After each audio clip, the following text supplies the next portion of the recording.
Ahí llegó el doctor seguro. Hola, viejita del corazón, ¿cómo andás? No, no sé qué es. Yo después me fijo y te digo, en función de eso. Acá el profesor Segura, conectado. El micrófono abierto. El micrófono abierto. Pues, ¿cómo le va, profe? Hola, buenas tardes, ¿cómo andan? Gracias por conectarse. Un honor, Por favor. un honor. Bueno, Doctor, un Martelena, placer escucharlo. Hola, Marta Elena, ¿cómo andás? Qué gusto Bien. escucharte. Ay, no, súper feliz de tenerlo aquí, emocionada. No, por favor. Qué gusto estar con ustedes. Qué lindo, gracias. Está la doctora Tere Fili ya anotada, ingresada.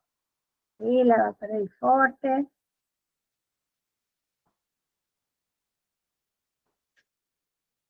sí, le pensé que es eso. Porque había dos flyers dando vueltas. Ah, pues por eso. Pues ya está. Por eso mandamos muchas veces esta semana. Yo tenía el flyer equivocado. Y yo le mandé muchos patrones separados. Sí, pero me hice lo que quería hacer. La acabo mandando del grupo de urna.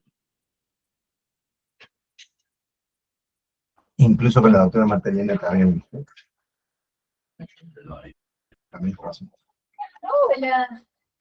¿Cómo estás?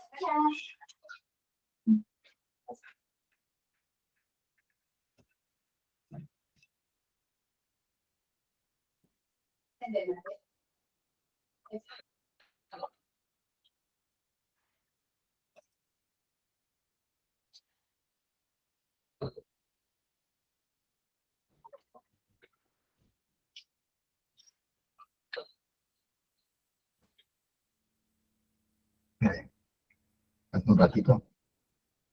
Le vamos a ir pidiendo que en el chat, quienes tengan, por ejemplo, puesto el nombre y no el nombre y apellido como referencia, por ejemplo, Carolina, ponga el apellido específicamente, así podemos tomar presentismo. ¿Sí?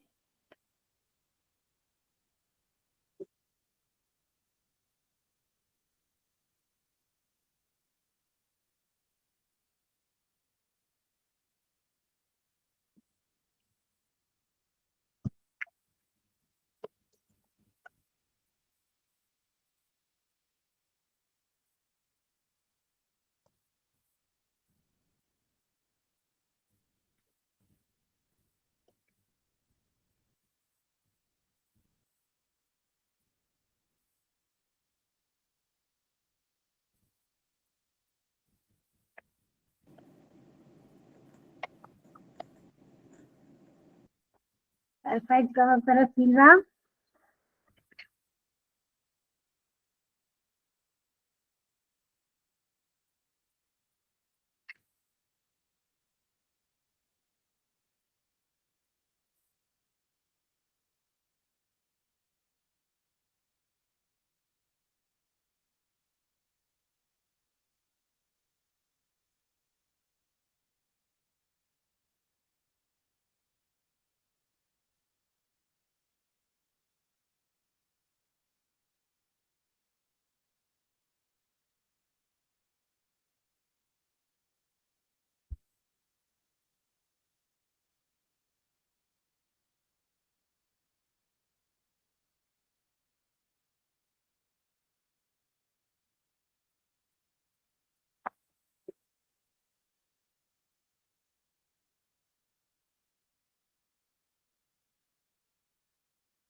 Perfecto.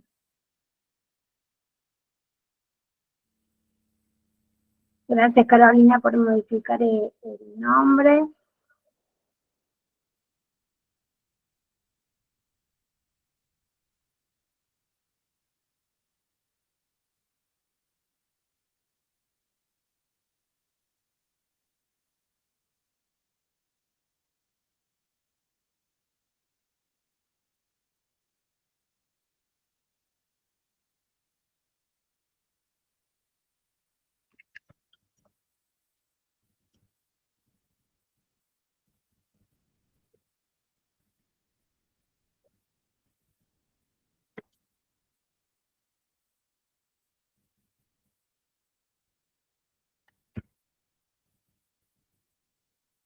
Claro, me están diciendo la doctora Curti, doctor, y el doctor Cremonesi que no están pudiendo acceder.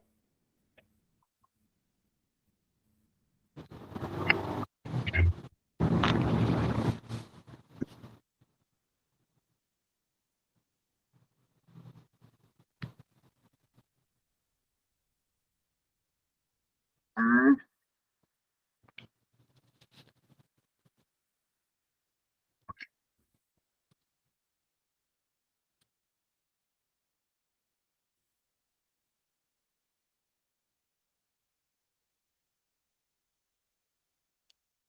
¿Cómo hago para modificar el nombre? Porque yo figuro está como... perfecto, Teresita Fili, doctora, aparece usted, no hay ningún problema, así que Ah, está. quédese Gracias. tranquilo, no, por favor.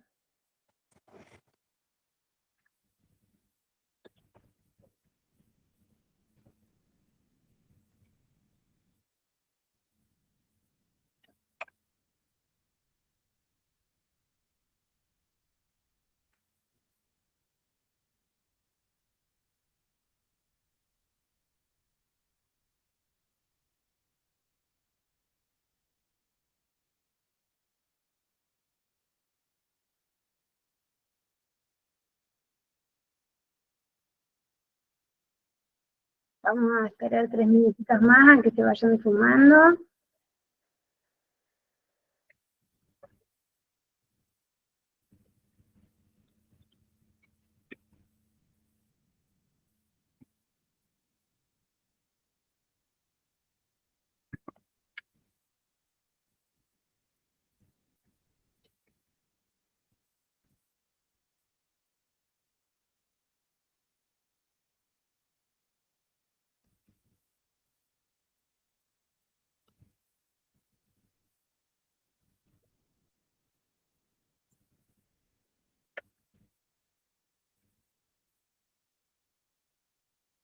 Estamos.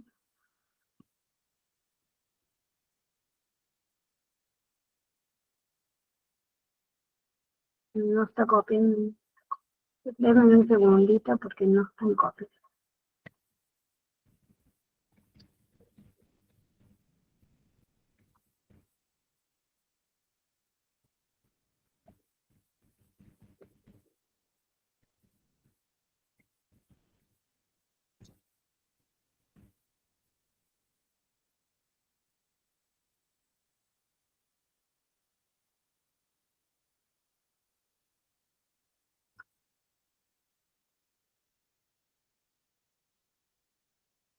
En un segundo que termino olímpicamente con 2 profesiones.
Ahí está el doctor Cremonesi.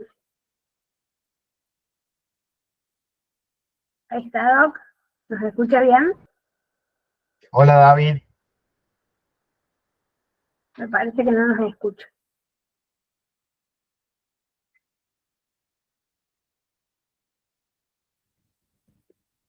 hola David, ¿cómo andás? Me estoy escribiendo por chat. Bueno, escucha bien, Mara, ¿no? Sí. Sí, pero ahí le mandé una invitación a él y a la doctora Curtis porque me estaban invitando a ella, porque no podían ingresar, así que son los únicos que tienen un inconveniente. Bueno.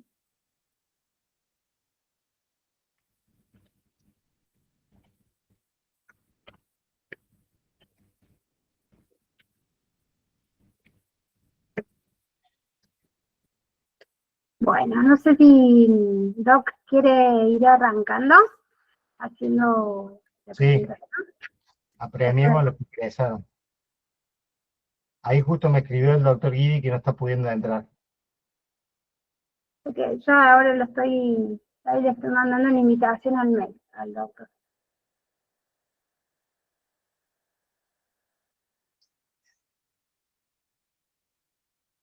Ahí está, yo se la mandé.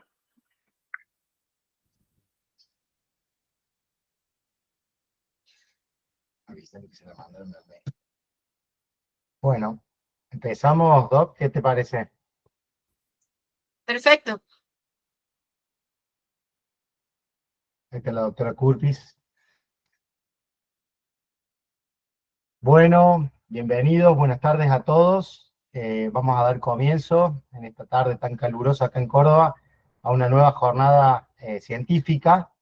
Hoy tenemos una invitada de lujo del exterior, de Venezuela, y convocamos al doctor Jorge Flores para que coordine esta sesión científica.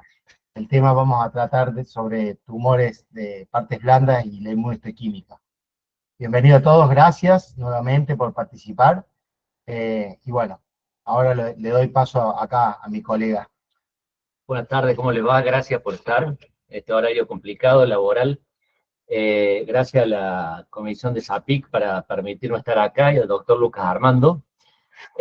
Tenemos la oportunidad de presenciar y disfrutar de una charla a cargo de la doctora Magdalena Costa, que es una patóloga venezolana, muy sólida en sus conocimientos, muy didáctica en la capacidad de transmitirlos también, que es especialista en patología osteoarticular, y musculoesquelética, que estuvo como presidente de la Asociación Venezolana de Tumores Musculoesqueléticos, es la expresidenta, estuvo en el periodo 2022 a 2024, y que actualmente participa como miembro activo de CELNET, SLATME, ISOLS y ABETME. Va a tratar, como dijo el doctor Armando, sobre la inmunohistoquímica y si la referencia es la última palabra en tumores musculoesqueléticos o hay algo más. Bueno, Magdalena, cuando quieras. Magnífico. Bueno, después de esa presentación me siento como comprometida, así que espero cumplir las expectativas y que lo disfruten tanto como yo, porque esto definitivamente es algo que a uno lo apasiona, le encanta e intenta que sea de igual manera para los que lo oyen. Entonces, bueno,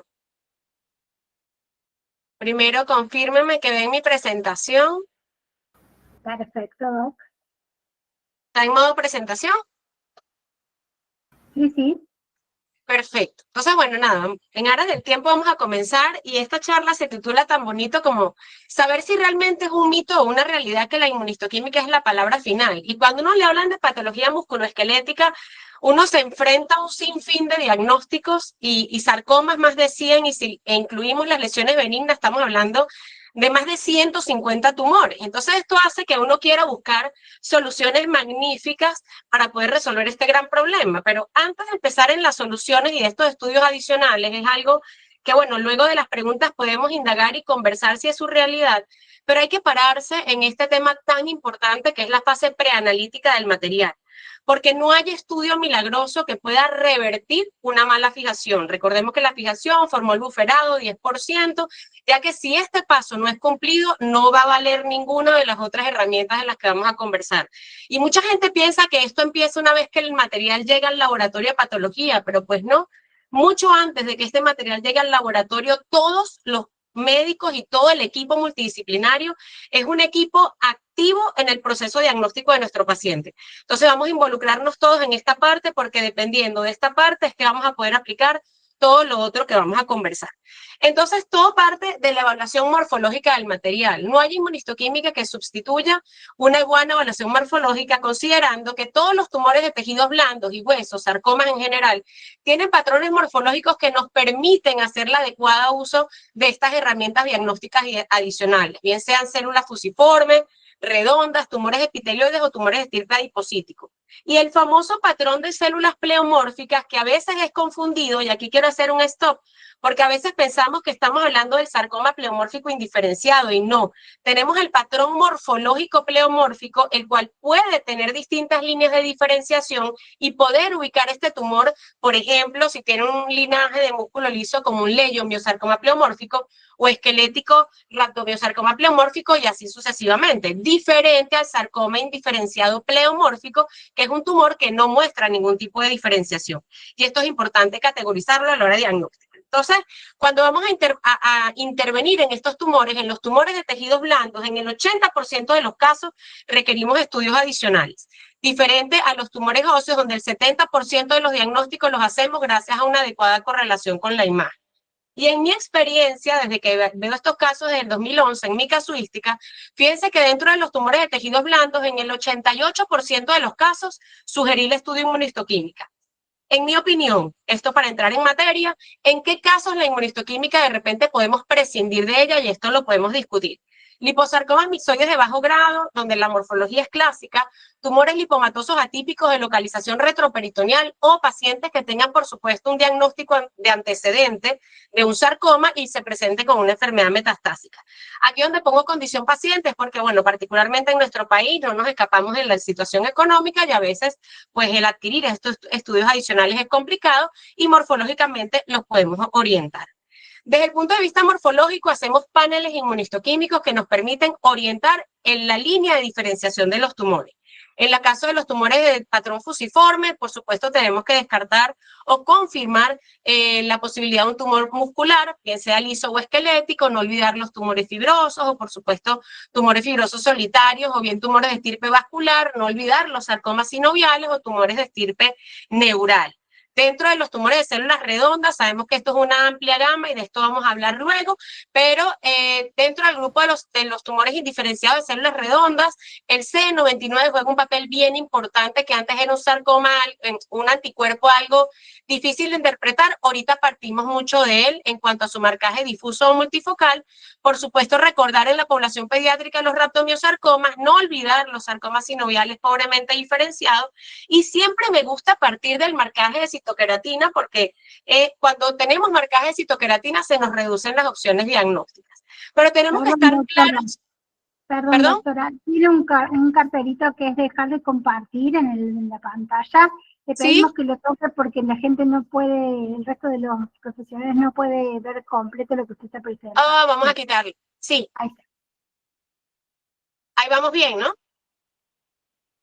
Perfecto.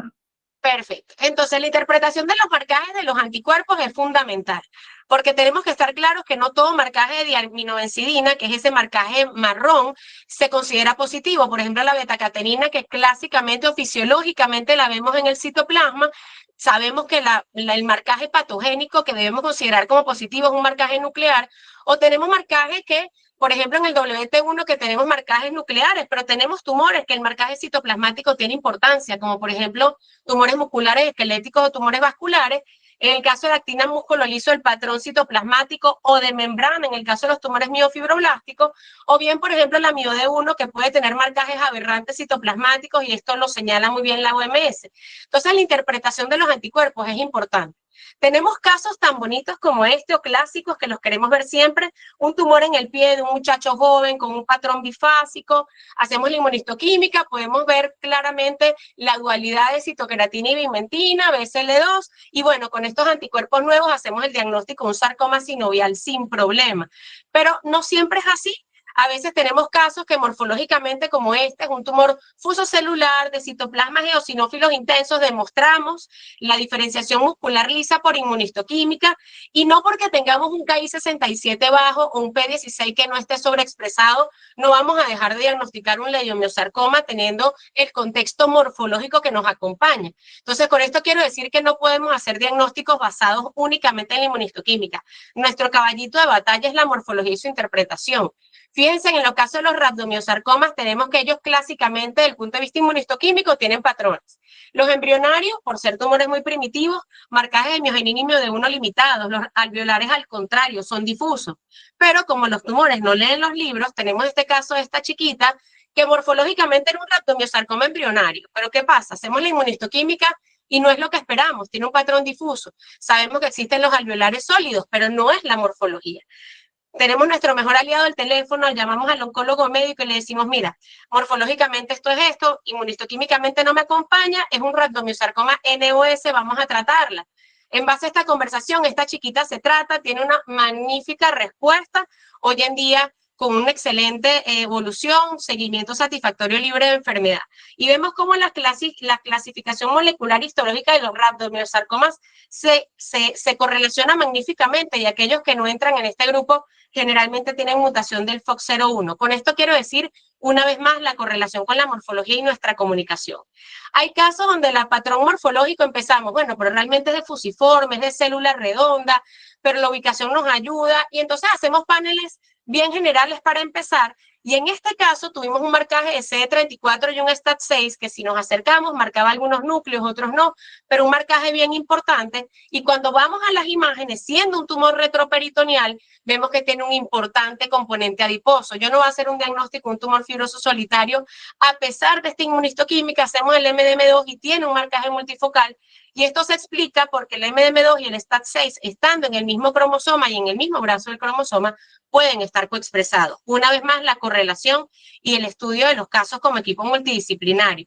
Fíjense con el tema de los tumores adiposíticos, un tumor en sacro, una paciente joven, donde hacemos el MDM2 y realmente fue focal, no era tan difuso como me hubiera gustado, pero en el contexto de un tumor en esta localización, esto de repente podido ser catalogado como estos tumores nuevos, fusocelulares, atípicos, adiposos, pero hacemos la hibridación in situ, un MDM2 clásicamente y bonitamente amplificado, lo hacemos aquí, la hibridación in situ cromogénica, y esto pasa a ser un liposarcoma diferenciado de bajo grado apoyado por otros anticuerpos. Entonces así vemos cómo estos anticuerpos nuevos definitivamente vienen a subrogar alteraciones moleculares, y estamos hablando de un sinfín, una lista enorme que, de hecho, el doctor Hornig en una publicación muy reciente habla de la inmunistoquímica de próxima generación. ¿Por qué? Porque tenemos anticuerpos que nos demuestran fusiones, anticuerpos que nos demuestran amplificaciones, inactivaciones, alteraciones epigenéticas, sobreexpresiones, y vemos cómo la inmunistoquímica ha venido a acompañarnos aquí, donde es mucho más que la determinación de la histogénesis. Esto nos ha permitido subrogar estas alteraciones moleculares para aquellos que de repente no lo tenemos de primera mano. Nosotros hicimos una revisión de casos viejos cuando empezamos a adquirir estos anticuerpos nuevos, y en un gran porcentaje de los casos nos apoyaron a poder reorientar estos pacientes. Este caso lo demuestra muy bonito. Esta era una muchacha joven con una lesión proximal de una lesión epitelioide. Cuando hacemos la inmuno había una coexpresión de citoqueratina y actina. Entonces yo, me planteaba un sarcoma epitelioide con coexpresión de marcadores musculares, pero el CD34 era negativo. Está descrito, y una vez salió muy descriptivo, pero cuando obtuve el INI1 y su inactivación me permitió hacer el diagnóstico de un sarcoma epitelioide proximal con coexpresión de la actina, que lo vemos en 1/3 de los casos. O bien estos tumores mixoides, que siempre son un dolor de cabeza, y probablemente uno diga, un mixofibrosarcoma pudiera ser, pero con la coexpresión de MDM2 y CDK4 podemos hacer el diagnóstico de un liposarcoma. En este caso, un caso lindo, un tumor con un patrón hemangiopericítico, y lo primero que pensamos es que fuera un tumor fibroso solitario.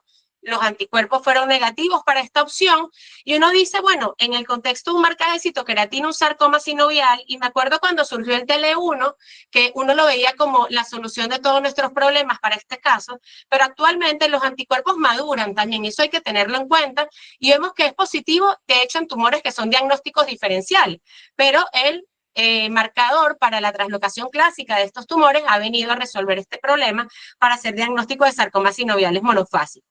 Por ejemplo, tumores muy celulares, retroperitoneales, donde la tendencia es a buscar un liposarcoma. No siempre es así, aún en estos tumores que tienen estas atipias degenerativas tan importantes, pero con esta hialinización perivascular lo que pensamos es un tumor neural, ¿no? Y es encapsulado, y esto hace el diagnóstico o nos ayuda a hacer la estirpe neural, y la retención de la histona nos permite hacer el diagnóstico de un tumor neural benigno. Si bien está retenido en tumores neurales malignos de bajo grado, la morfología nos acompaña a que esto se trata de un schwannoma. Entonces vemos cómo estos anticuerpos han venido incluso desde el punto de vista de costos a ser una herramienta magnífica, pero definitivamente no siempre es suficiente. Y esto es una realidad. La patología molecular tiene sus indicaciones muy claras en la literatura. Fíjense, este caso era un caso en el tobillo, una lesión que desde el punto de vista morfológico ya recordaba un estirpe melanocítico, y efectivamente lo demostramos inmunistoquímicamente. Pero sabemos que lamentablemente la información clínica no es algo que tengamos de primera mano todas las veces. Insistimos y lo hacemos y los perseguimos y la tenemos.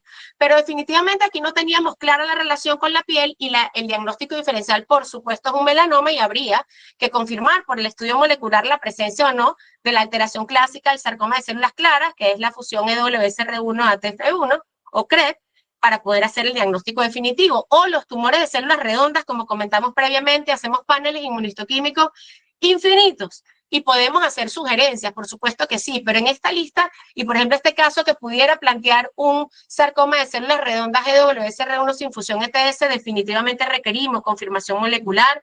Tenemos casos donde el CD99 nos ayuda a la morfología. En este caso la morfología incluso planteaba un sarcoma de Ewing, o lo que llamábamos antes los Ewing atípicos, y por inmunistoquímica fíjense que marcaba FLY1, pero NKX2.2 no, descarta el Ewing, y el WT1 nuclear pudiera hacernos sugerir que esto fuera un sarcoma con rearreglo SIC, pero solo eso, sugerir.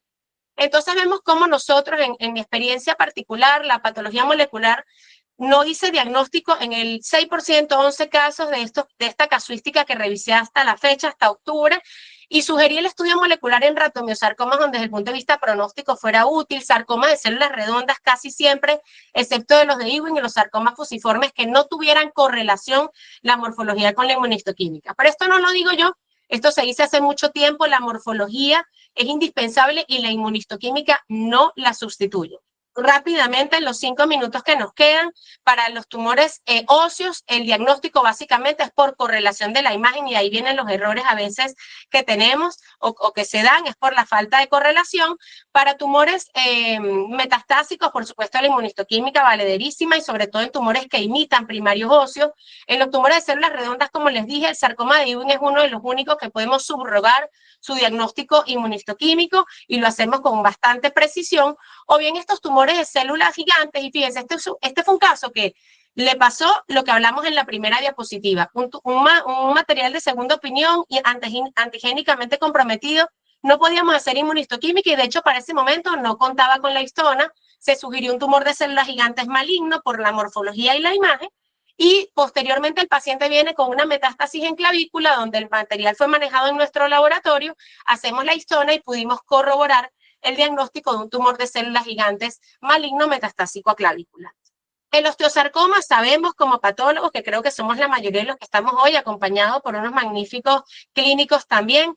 Señores, no es un diagnóstico en el que de rutina hagamos inmunistoquímica. Los casos son seleccionados en los que necesitemos hacer descarte de otro tipo de diagnóstico, y esa selección la va a hacer el patólogo, que es el que va a saber cuándo necesita la herramienta para poder complementar su aproximación morfológica. Entonces, volviendo a la pregunta inicial, si ahí me preguntan, como todo en esta patología musculoesquelética, nada es negro y blanco. Yo creo que tiene parte de ambas, pero definitivamente la inmunistoquímica ha venido a tener un lugar maravilloso dentro del diagnóstico de estos sarcomas. Seguimos quedándonos cortos en muchas oportunidades, pero estamos haciendo cada vez más diagnósticos subrogados en alteraciones moleculares que los anticuerpos nos acompañan. Pero es importantísimo saber que la inmunistoquímica no piensa sola. Tenemos que tener una adecuada interpretación, y el uso de estas herramientas se va a basar en 3 cosas fundamentales que siempre digo, que es en la selección del panel adecuado. Los paneles vamos por parte, la correlación de esos anticuerpos con la morfología, y si no tenemos correlación, el criterio que tengamos para solicitar estos estudios adicionales para saber si va a ser con fines diagnósticos o con fines pronósticos predictivos o de terapéutica. Y bueno, y con esto termino. Muchísimas gracias. Yo feliz de participar y bueno, soy toda oídos a las preguntas que podamos tener. Muchísimas gracias.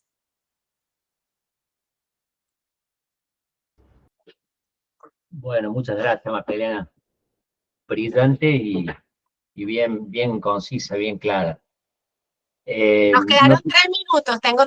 Dejé 3 minutos ahí para el tiempo y que no se nos haga pesadas las preguntas por el tiempo. ujú.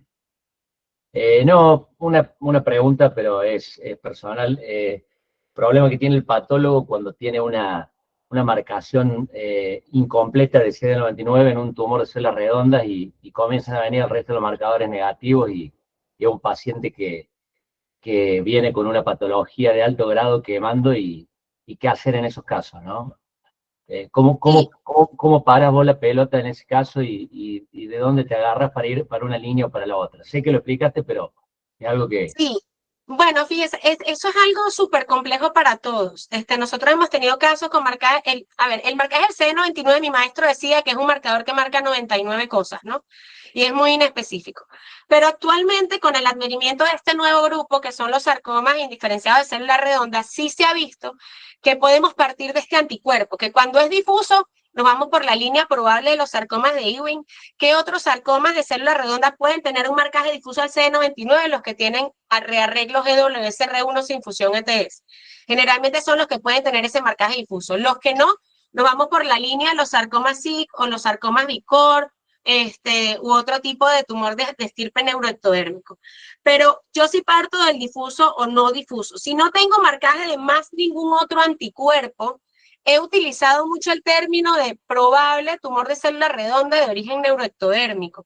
A veces me acompaño, por ejemplo, el CD56, que me acompaña un poquito esa diferenciación, y ahí vuelvo al contacto con el clínico. Nosotros tuvimos un caso muy bonito, así tal como lo describen. Yo no sabía qué era, de verdad, y no lo sé todavía. Y nos hablamos y le dijimos, mira, esto marca CD99, tiene algo de marcaje de CD56, y recordemos mucho que estos tumores todos en realidad desde el punto de vista de tratamiento se tratan con una línea bastante similar, sino igual. A veces la diferenciación de estos tumores es más académica que otra cosa. Los tratan con el esquema de los sarcomas de célula redonda. Entonces a veces nos enfrascamos un poquito en el nombre. Pero desde el punto de vista terapéutico, y ojalá hubiera un oncólogo médico que también nos ayudara a esta parte, los tratan así. Y ese caso que te comento se trató con un tumor de estirpe neuroectodérmico y ese muchacho tenemos videos jugando béisbol con una prótesis de húmero. Y me preguntas hoy en día qué era y la verdad no lo sé, pero así se contestó. Yo creo que tenemos también que involucrarnos un poquito o de repente dejar un poquito el paradigma del nombre, sino de cómo lo vamos a tratar para tener un buen resultado. Perfecto, muchas gracias. ¿Alguna pregunta? Yo, una pregunta, ¿puede estar? Sí. En los sarcomas pleomórficos, uno los marca y a veces me ha pasado que me dan varios marcadores positivos. Me da, por ejemplo, el de músculo liso, la de Esmina, la S100. Yo los dejo como indiferenciados, porque quiere decir que son células que tienen una diferenciación totipotencial, digamos. Pero ¿está bien lo que hago o tendría que ponerle condición? Sí, Sí. fíjese, doctorísima, me encanta escucharla primero. Ah, Estoy feliz de que esté aquí. Fíjese, sí, eso es una pregunta bien frecuente y bien interesante, porque en teoría, por definición, el sarcoma pleomórfico indiferenciado no tiene marcaje de ningún tipo de línea de diferenciación. Sí se ha aceptado ciertos marcajes focales, por ejemplo, actina, porque sabemos que, por ejemplo, la célula pluripotencial generalmente tiene algo de diferenciación miofibroblástica, más no es muscular lisa. Pero ¿qué pasa en esos casos en los que yo veo un poco más de marcaje de lo que yo quisiera? Por ejemplo, de actina, S100 o alguna otra línea de diferenciación.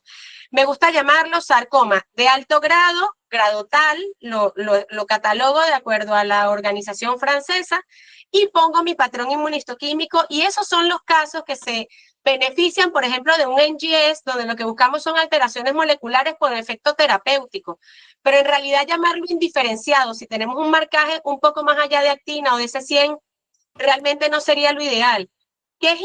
que sí es importante desde el punto de vista terapéutico, que uno diga si tiene cierta diferenciación miógena, porque ahí en el tratamiento sí es importante. Y sabemos que los sarcomas con diferenciaciones miógenas, así sea focales, tienen pronósticos peores que los que no lo tienen. Entonces yo en esos casos que tengo algún tipo de diferenciación, me gusta más ponerlo como sarcoma de alto grado, grado tal, con mi patrón inmunistoquímico y le hago la salvedad en alguna parte que tiene algo de diferenciación miógena, pero deja de ser indiferenciado. Pero eso es una opinión muy personal y ahí el NG es de utilidad para efecto terapéutico. Sí, sí, no, pero es útil la Pero sugerencia. yo lo pongo así porque, por ejemplo, a veces uno pone sarcoma indiferenciado con diferenciación miógena. Son términos que como que chocan, ¿no? Entonces, Sí. ya al decir que es de alto grado, cuando uno ve las guías de la ESMO, por ejemplo, ve que el tratamiento se basa en sarcomas de alto o bajo grado. Ya nosotros con esa información estamos dando información para tratamiento. Entonces, ya eso es importante. Sí, y estos mismos tumores, que a veces uno le hace el MD2 y da positivo focal, ¿lo considero como para ponerle liposarcoma desdiferenciado o no? Fíjese, cuando son positivos focal, y ahorita acabo de ver un caso justo antes de conectarme, cuando es focal por inmunistoquímica, recordemos que el alcance del marcador de MDM2 por inmunistoquímica es un marcador difícil de trabajar, eso hay que tenerlo también bien presente. Uno se engolosina con estos anticuerpos, incluso con estos nuevos, y hay anticuerpos que es de difícil estandarización. Cuando es focal por inmunistoquímica, en realidad lo ideal sería sugerir la hibridación. La hibridación in situ, bien sea, nosotros la hacemos cromogénica porque no tenemos la fluorescente, pero es exactamente la misma técnica. Ahorita tengo un caso que fue focal por inmunistoquímica, pero es un tumor retroperitoneal, volvemos a la morfología. Un tumor retroperitoneal que tiene áreas de aspecto de mixofibrosarcoma-like, que tiene un marcaje focal al MDM2, y lo acabo de ver en hibridación in situ y está amplificado. Entonces, en esos casos, lo ideal es contestarlo como un sarcoma tal con expresión de MDM2 focal, donde se sugiere el estudio de hibridación para determinar el real estatus del M2, si está amplificado o no. El MDM2, si no es difuso y estamos planteándonos morfológicamente un liposarcoma, lo ideal es confirmarlo o no, o sea, confirmarlo o descartarlo por hibridación. Por hibridación, bien. Bueno, muchas gracias, es un gusto escucharte. A la orden. Igual, gracias a usted. Una preguntita, Martelena. ¿Usás el P16 junto al MDM2 como para reforzar diagnóstico de liposarcoma desdiferenciado o después te das cuenta que P16 marca en un montón de sarcomas?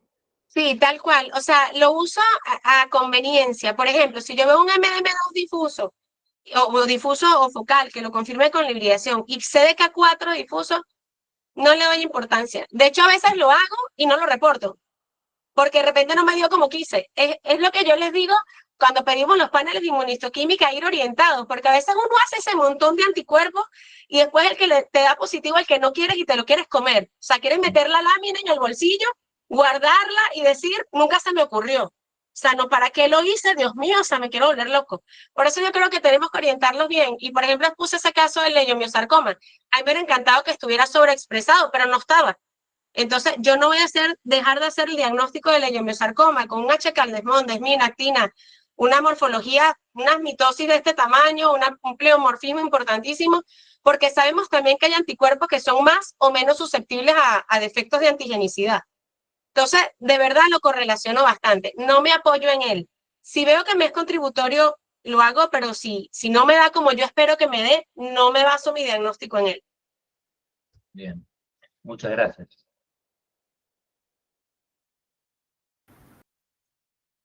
¿Alguna otra Este tema es inquietud? apasionante y esto es de nunca acabar. No se acaba más, no se acaba más. Sí. No, sigo yo, pero esto es una cuestión muy particular. Que probablemente te comparta después las imágenes, que no es lo mismo que ver el preparado, ¿sí? Tengo Cuando quieran. una mujer de 30 años con una masa inguinal de 5,5 centímetros, bien circunscripta, ¿sí?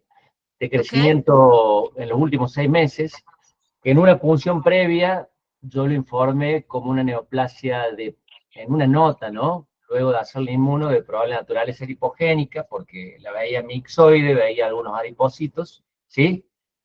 y veía un patrón vascular en alambre gallinero, ¿sí? Pensando en un liposarcoma mixoide. Mixoide. Me llega la pieza quirúrgica y tiene algunas cosas, pero no estoy tan convencido, ¿no? Entonces, porque tiene además hallazgos histomorfológicos que podrían encuadrar en lo que es un lipoma de células fusadas, en lo que es un lipoblastoma. Entonces, bueno, me pongo a leer y veo que hay una entidad nueva, que es un tumor que cumple con morfología híbrida, por decirlo de alguna forma, entre un liposarcoma mixoide y un lipoblastoma, que se da en la región de la vulva en mujeres. No sé si tenés experiencia en algún tipo de esa. Por lo pronto lo he diagnosticado con un diagnóstico genérico, le he ampliado el panel y paré la pelota, digamos. ¿CD34 lo hiciste? Sí, lo solicité. Estoy a la espera del CD34. Eso va a ser importante. Estos tumores incluso a veces pueden expresar desmina.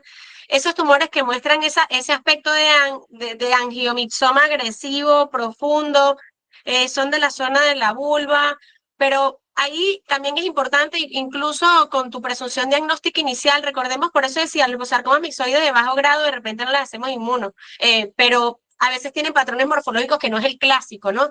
A veces tienen más componente vascular del que esperamos. Ahí, por ejemplo, también es súper contributorio hacer el DDIT3, que es el único anticuerpo que nos los podría confirmar o descartar en el caso del liposarcoma mixoide.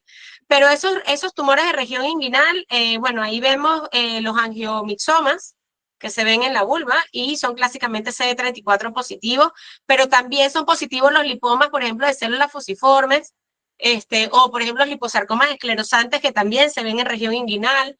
Ahí es mucho la morfología. La inmuno nos va a acompañar a la morfología. Vamos a ver la histología y lo discutimos. Perfecto. Apenas tenga, te comparto, así me da una mano con eso. Buenísimo, claro.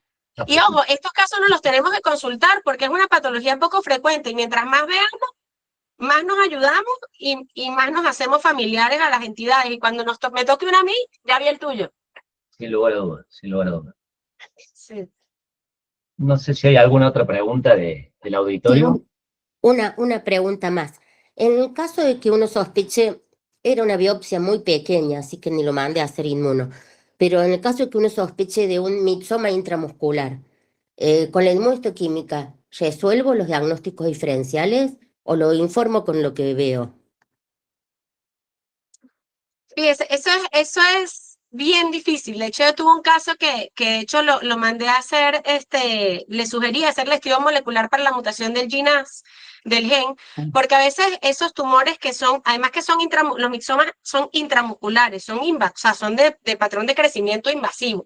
Hacer el diagnóstico diferencial con un mixofibrosarcoma de bajo grado es prácticamente imposible en biopsias pequeñas. O sea, e inmunistoquímicamente no hay nada que nos ayude. Entonces ahí la pieza, porque muchas veces el mixofibrosarcoma es raro realmente que sea todo de bajo grado. Eso a veces tenemos que nos ayuda unas áreas pequeñas que tengan mayor atipia nuclear y nos ayuda a hacer ese acompañamiento morfológico, pero inmunistoquímicamente ahí no nos van a ayudar. O es la identificación de la mutación para el mixoma o que tengamos la pieza para evaluarla y muestrarla muy bien, buscando áreas más atípicas que nos hagan más confiados nuestro diagnóstico para mixofibrosarcoma. Bien, gracias. Hay una preguntita acá del doctor José Franceschi, perdón. Dice, ¿qué tan útil es la utilización del Ki-67 para evaluar agresividad? ¿Grado de tumor? Pregunta. Bueno, Franceschi es un excelente patólogo venezolano igualmente, que siempre nos acompaña y yo estoy feliz que esté aquí. Fíjese, es una pregunta bien interesante. Yo le hago Ki-67 a todo. A todo. Siempre me gusta hacer un marcador de proliferación celular. Pero volvemos al inicio. Es tricky porque, por ejemplo, si nosotros tenemos una morfología por decirte algo, de una fascitis nodular, todo me cuadra para fascitis nodular. Eso es un tumor pseudosarcomatoso con una morfología fea y que pueden tener una tasa de proliferación alta. Entonces, una vez más, es útil, sí es útil, para el oncólogo médico es útil cuando tenemos un diagnóstico de sarcoma y nos dice si es un tumor con una alta o una baja tasa de proliferación celular, porque de hecho tenemos sarcomas donde la tasa de proliferación celular no necesariamente es altísima. Sarcomas de bajo grado, sarcomas fibromixoides de bajo grado clásicamente no tienen tasas de proliferación elevadas. Entonces, es útil siempre y cuando lo acompañemos de un contexto morfológico. O sea, no, lo que quiero decir es que no vamos a terminar de inclinar la balanza en benigno o maligno por un KI67, no. Acompañado de la morfología. Pero sí es bueno hacerlo. Yo los hago de rutina a todos mis casos. Está clarísimo.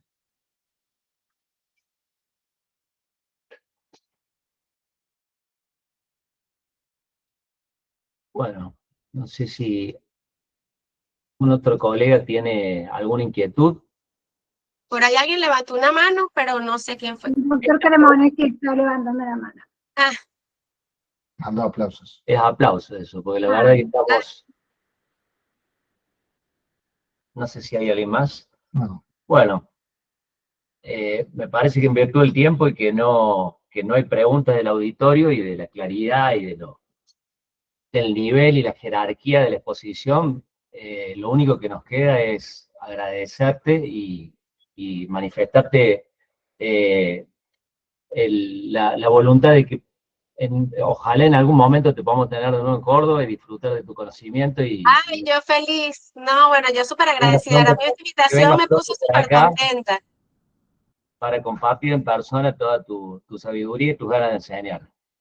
No, gracias a ustedes y bueno, a la orden siempre, a lo que necesiten, estamos completamente disponibles, dispuestos y bueno, gracias otra vez. Bueno, muchísimas gracias. No sé si el doctor Lucas Armando quiere... Bueno, yo también agradecerte la participación, siempre con muy buena onda el primer día que nos comunicamos y agradecerle a todo el auditorio que se presentó hoy, jornada laboral larga, mucho calor, pero bueno, gracias a todos por seguir acompañándonos y nada, cortamos acá con la actividad científica, ya comunicaremos las próximas. Gracias a todos y que tengan buena tarde. Muchas gracias. Chao. Bueno, gracias a todos.